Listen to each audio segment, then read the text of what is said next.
Hola, ¿qué tal? Un gusto saludarte. Mi nombre es Roberto Quintero, soy empresario, emprendedor en México y en los Estados Unidos y en esta ocasión quiero platicarte en este evento de Black Sheep sobre cómo entrar al mercado mexicano. Me permitiré darte un poquito de data y un poquito también de lo que yo he vivido como emprendedor al trabajar en el mercado mexicano. Espero sea de gran utilidad para ti.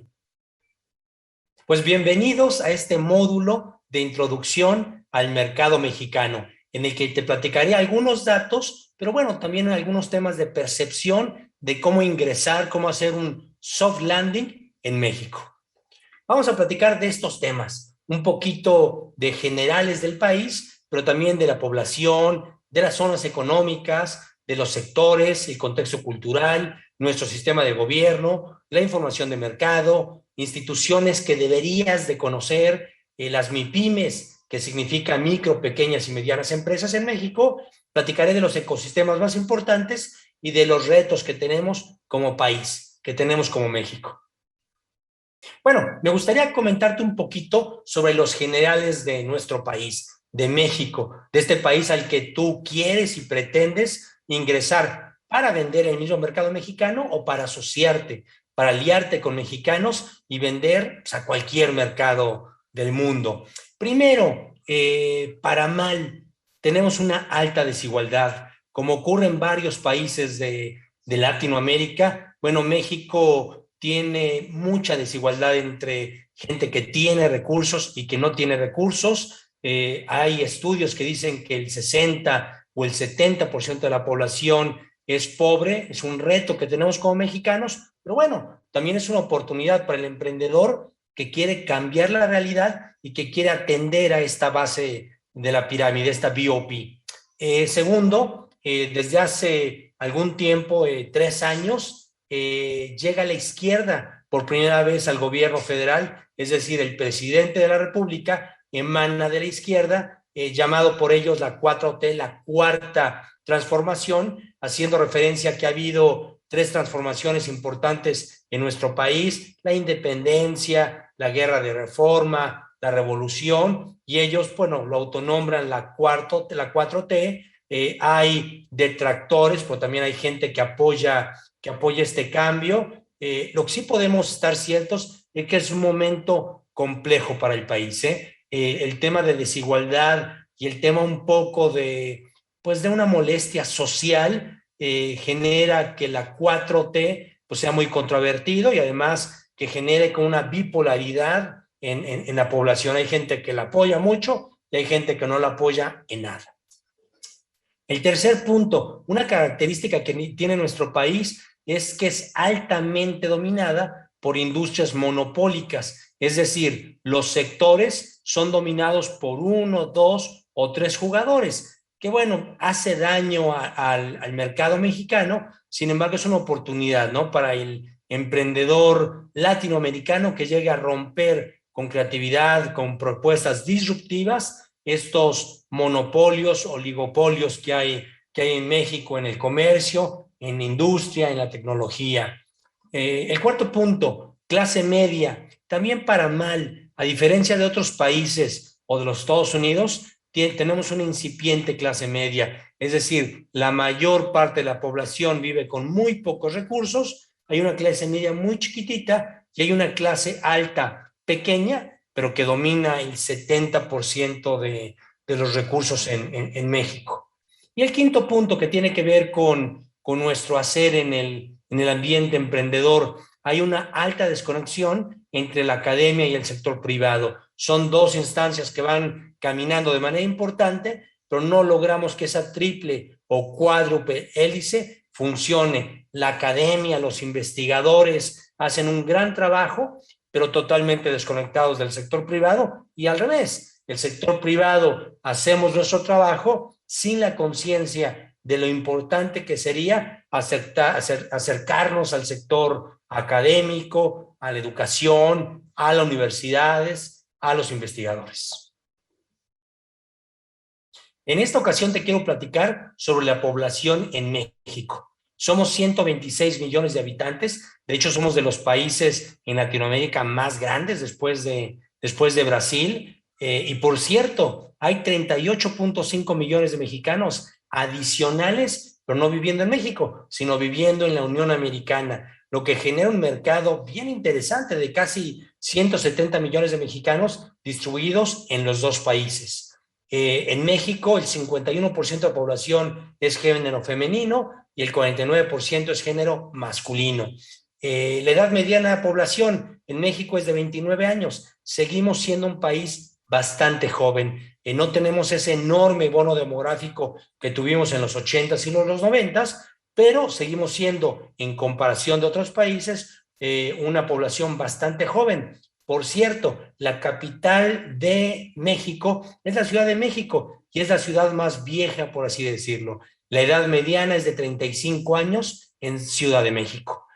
Cada hogar tiene 2.1 hijos por familia en promedio, es decir, cada hogar es más o menos de 4 personas, aunque cada vez es más común los hogares donde hay solo un solo padre, ¿no? Ya sea mamá o papá en el hogar. El 10% de la población es indígena. La esperanza promedio de vida, fíjense que ha crecido. En México en los años 30 rondaba los 34 años, en los años 70 andaba en los 60 años y bueno, actualmente en el 2020 es de 75 años la esperanza promedio de vida de un mexicano. Un poquito más para el varón, para la mujer, un poquito menos para el varón. El 16.5% de la población tiene alguna discapacidad. Somos el 11º país más poblado en el mundo, lo que nos hace sumamente atractivos. El 11% de la población, de acuerdo a estudios privados, no públicos, es LGBT, es de la comunidad LGBT. La población de edad productiva, muy interesante esto, sigue siendo mayor de la dependiente y mayor, digamos, de la tercera edad. Es decir, nuestra fuerza productiva sigue siendo muy grande todavía, ¿no? Y somos el 9º país con menor tasa de desempleo en el mundo, que es una gran noticia. Ahora te quiero platicar de la distribución de las zonas económicas por geografía. Vale la pena comentar que a mi parecer en México no tenemos un criterio único de cómo dividir el país. Algunos dicen que el centro del país es Ciudad de México, otros consideran que Guadalajara sería el centro del país, algunos hablan de la zona del Bajío, otras del sur-sureste, etcétera. Pero bueno, te quiero compartir cuál es la manera oficial en la que el país está distribuido. Primero hablamos del norte del país, que como ya lo comentamos, tenemos muchos Méxicos, y el México más pujante es precisamente el norte, el industrial, el más tecnológico, el pegado a los Estados Unidos, ¿no? Él representa el 30% del PIB y está conformado por Baja California Sur y Norte, por Chihuahua, Coahuila, Durango, Nuevo León, San Luis Potosí, Sinaloa, Sonora y Tamaulipas. Bueno, y vale la pena comentar, ¿no? Tiene ya algunos años que a la Baja California ya no le llamamos norte, solo hay Baja California y Baja California Sur. Y por cierto, la Baja California, que antes era norte, integrada a la California de los Estados Unidos, se genera un bloque económico sumamente importante que ellos llaman que es the third nation, ¿no? La tercera nación. Si unimos las economías de esta Baja California con la California de la Unión Americana, bueno, es una potencia económica muy, muy grande, ¿no? Superior a varios países. La segunda zona es el occidente, que representa el 19% del PIB y está conformado por Aguascalientes, por Colima, Guanajuato, Jalisco, Michoacán, Nayarit, Querétaro y Zacatecas. Es una zona muy, muy potente porque el fintech y la industria aeroespacial ha llegado con mucha fuerza a este lugar. Es más, nosotros creemos que en esta nueva normalidad donde la economía americana va a jalar como tractor a la economía mexicana, bueno, la va a jalar precisamente a partir de la zona occidente, de estos estados que traen gran inversión en innovación y en tecnología. La siguiente zona es la zona centro, que genera el 34%. Bueno, y está la Ciudad de México, está Guerrero, Hidalgo, Estado de México, Morelos, Puebla y Tlaxcala. Vale la pena comentar, esta zona es de gran diversidad. Por un lado, la Ciudad de México, bueno, finalmente es el centro político, económico, cultural del país, pero bueno, la burocracia genera gran parte de este PIB. Sin embargo, estados como Guerrero, Hidalgo, Morelos, Puebla y Tlaxcala estamos rezagados, ¿eh? Hay gran pobreza en estos estados, aunque sea la zona que más aporta en el PIB del país. Y queda al final el sur, que representa el 17% del PIB, con Campeche, Chiapas, Oaxaca, Quintana Roo, Tabasco, Veracruz y Yucatán. Bueno, igualmente en esta zona geográfica hay alta desigualdad, ¿no? Nos encontramos con los estados más pobres, como son Chiapas, Oaxaca, Tabasco y Veracruz, pero por otro lado, la industria petrolera impulsa muchísimo al estado de Tabasco y al estado de Veracruz, y bueno, Quintana Roo con Cancún, la Riviera Maya, es impulsado por el turismo enormemente. Ahora platicaremos de los sectores económicos de México. Históricamente hemos considerado tres sectores económicos en nuestro país. Parece un poquito antigua la manera en la que clasificamos, pero es la que sigue vigente. La primera es el sector primario, es el que está conformado por los que generan materia prima, ¿no? Agricultura, ganadería, silvicultura y pesca. El sector secundario, bueno, es el más grande de México y recordemos que está concentrado sobre todo en el norte del país, es decir, sector secundario hay muy poquito en centro y mucho menos en el sur de México. Y está integrado por transformación, es decir, industria, por la minería y por el petróleo. Como lo comentábamos, el petróleo básicamente en el estado de Tabasco, en el estado de Veracruz y en el estado de Tamaulipas. Y el sector terciario, que es el más común, no es el que genera mayor PIB, pero es el más común de alguien que se dedica a hacer empresa en México. Y es el del turismo, comercios, retail, comunicaciones, servicios y transportes. Y bueno, en este sector terciario habría que considerar este nuevo jugador tan importante en el ecosistema emprendedor mexicano, que es el fintech, es decir, todo lo relacionado a la tecnología con las finanzas. ¿A que sí?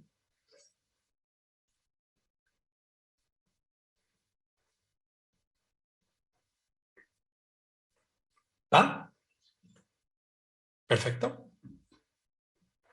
Platiquemos ahora del contexto cultural de México. Ya lo habíamos dicho, hay varios Méxicos, es decir, la manera en la que se vive, se percibe la realidad es sumamente diferente en el norte, en el centro, en el sur, en la costa, en los lugares coloniales, virreinales que tuvo México, etcétera. Entonces, bueno, hay una idiosincrasia totalmente distinta en cada región de nuestro país.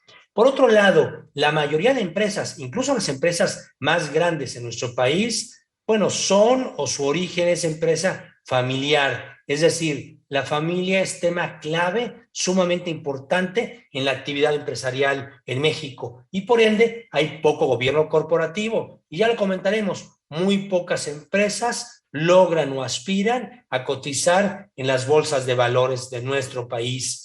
En el tema networking, el trato personal es muy importante para el mexicano, el abrazo, el conocernos, el comer juntos, incluso conocer familias o el hogar de un posible socio o el cliente, sigue siendo común en México.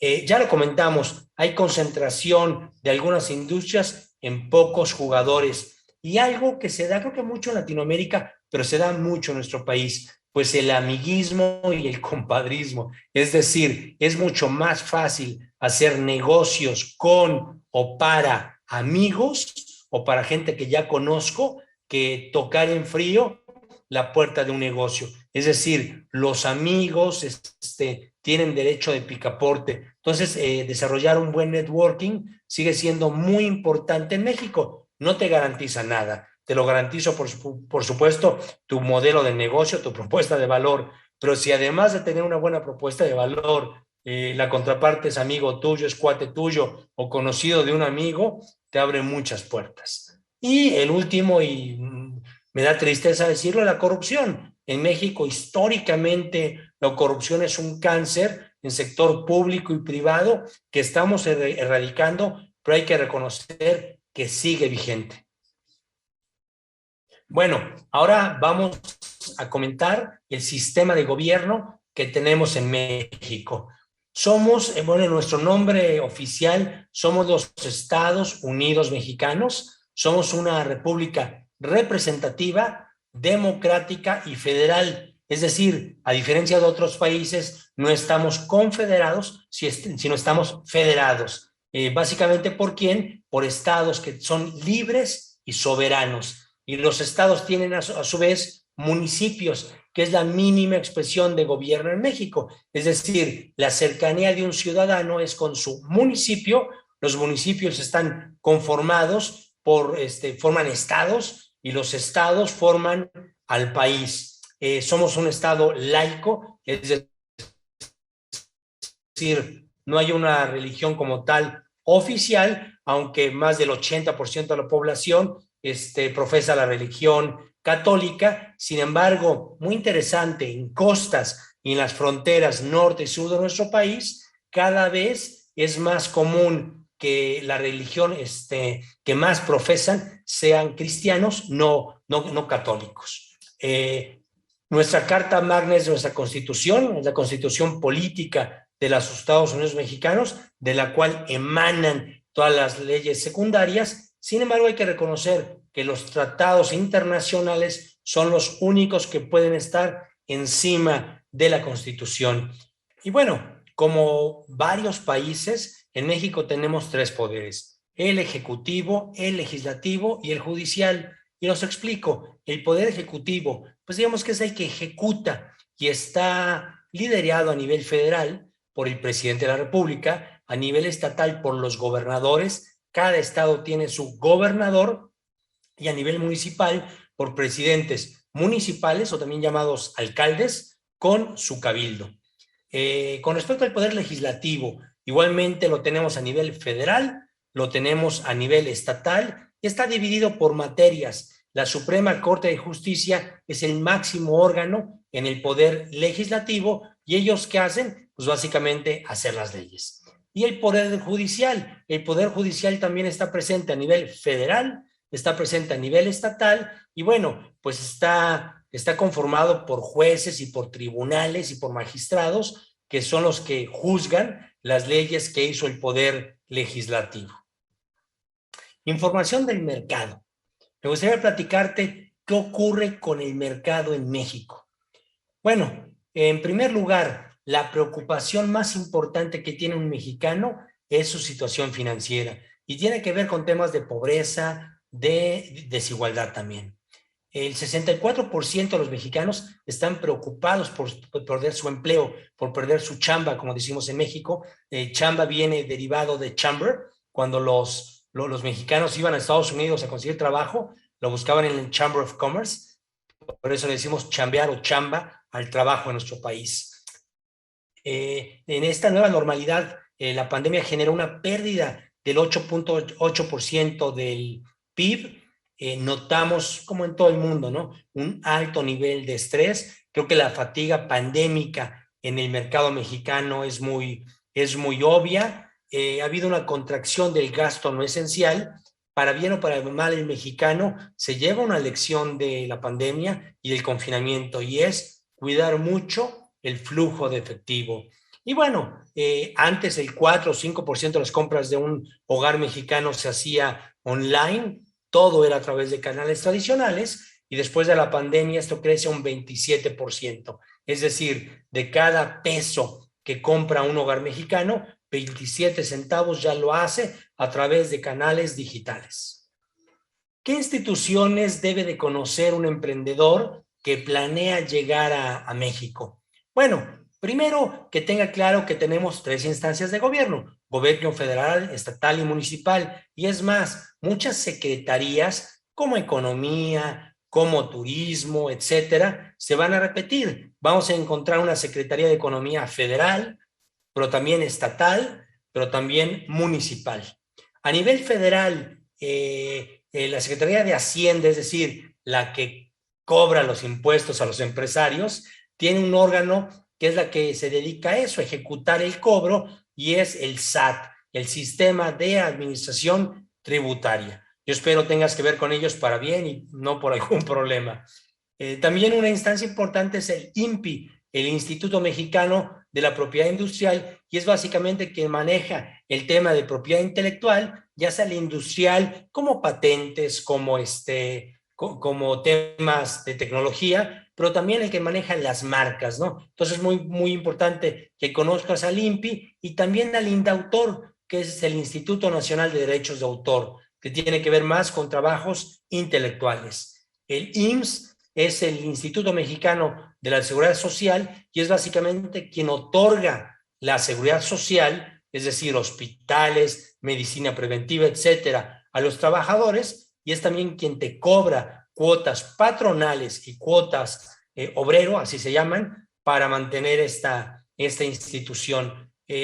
Cabe recordar que tenemos un registro de notarías, es decir, cuando hay una duda de algún documento propio o ajeno que un notario certificó, bueno, hay un registro de notarías donde si tú demuestras interés y personalidad jurídica, podrás tener acceso a la copia de cualquier documento. También tenemos un registro público de la propiedad y del comercio, es decir, toda acta de asamblea ordinaria, extraordinaria, etcétera, de una empresa o que tenga que ver con un bien inmueble, lo vamos a encontrar en los registros públicos de la propiedad y del comercio en cada entidad, es decir, en cada estado. Secretarías de Economía, ya lo comentamos, hay federal, estatal y municipal, y generalmente son a las que te acercas para que te apoyen en algún tema de tipo empresarial. Cabe mencionar, en México ya no contamos con un instituto de apoyo al emprendedor o con ProMéxico, que eran instancias, que eran entes que promovían a México en el exterior. Ahora esta tarea la hacen las embajadas o los consulados que hay en cada uno de los países donde México tiene presencia. Y por último, esto es importante, el INEGI, que es el Instituto Nacional de Estadística, Geografía e Informática.